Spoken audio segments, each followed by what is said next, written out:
আসসালামু আলাইকুম। কি অবস্থা সবার? আজকে আমাদের বরিশালের প্রচলন রুটি পিঠা বানানো দেখাবো। রুটি পিঠা বানানোর জন্য চালের গুঁড়ি নিয়েছি এবং চালের গুঁড়ি দ্বারাই রুটি পিঠা ভালো হয়। এবার চালের গুঁড়িটাকে সিদ্ধ করে নিতে হবে। প্রথমে পানি গরম করে তার মধ্যে চালের গুঁড়ো ঢেলে দিল। এবার একে একেবারে নাড়াচাড়া করতে হবে না, তাহলে একেবারে নাড়াচাড়া করলে এটাকে গলে যাওয়ার সম্ভাবনা থাকবে।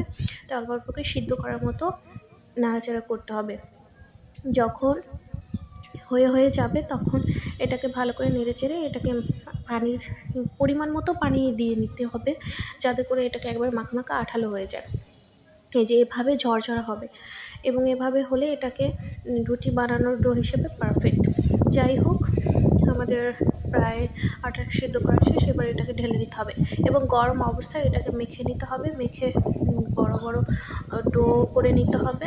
আর গরম অবস্থায় না করলে এটাকে দলা পাকানো কঠিন হয়ে যায় যখন ঠান্ডা হয়ে যায়। আর একেবারে খালি হাতে শুধু পানি ছাড়া ডো করতে যাবেন না, তাহলে দেখা যাবে যে হাত পুড়ে যাওয়ার বা হাতে ফোসকা পড়ার সম্ভাবনা থাকবে।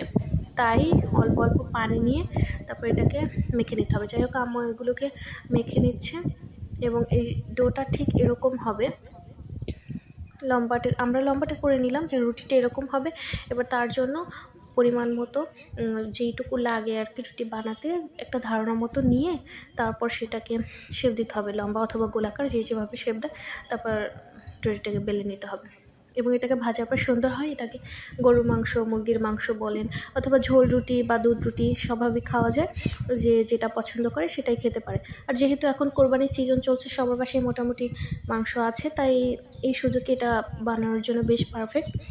তাছাড়া আমাদের বরিশালে এটা সাধারণত মেহমানরা আসলে অথবা মন চাইলে দেখা যায় পিঠাটা বানিয়ে খাওয়া হয় প্রায় বাসায়, কারণ এটা আমাদের প্রচলিত একটা পিঠা বলা যেতে পারে। এক এক অঞ্চলে এক এক রকম যে খাবারটা প্রচলন থাকে ওরকম আর কি। তো আজকে আমাদের এখানের আবহাওয়াটা একটু মেঘলা মেঘলা, সকালে বৃষ্টি হয়েছিল, তাই আমার ভয়েস বুঝতে অসুবিধা হতে পারে। যাই হোক, একটু মানিয়ে নেবেন প্লিজ। আরেকটা পিঠাও বানিয়ে দেখিয়ে দিচ্ছি। এটাকে এভাবে ঘুরিয়ে ঘুরিয়ে গোল শেপ করতে হবে। আমাদের এখানে মানুষজন আসলে এই পিঠাটা বানাতে গেলে অনেক কষ্ট হয়, যেহেতু আটা সেদ্ধ করো, তারপর মাছতে হয়, তারপর গোলাকার শেপ দিতে হয়, ভাজতে হয়, অনেক প্রসেসের ব্যাপার থাকে।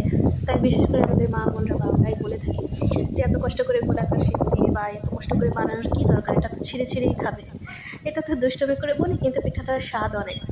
এতগুলো পিঠা বানানো হয়ে গেল। এবার এগুলোকে ভেজে নিতে হবে।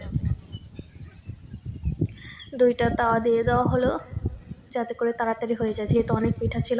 আর পিঠাটাকে দুই পাশে এভাবে ভালো করে মুছে নিতে হবে, তাহলে ওই আলগা যে গুঁড়োটা থাকে সেটা চলে যাবে। এবার পিঠাগুলোকে দিয়ে দিলাম তাওয়া গরম হওয়া পর্যন্ত। এবং ভালো কথা, সবচেয়ে বড় কথা সেটা হচ্ছে অল্প আঁচে দিতে হবে, নাহলে পিঠা পুড়ে যাওয়ার সম্ভাবনা থাকবে। এবং উল্টে পাল্টে এটাকে ভালো করে ভেজে নিতে হবে। এটা যখন হয়ে যাবে তখন এগুলোকে উঠিয়ে নিতে হবে। হয়ে গেল রুটিটা ভাজা।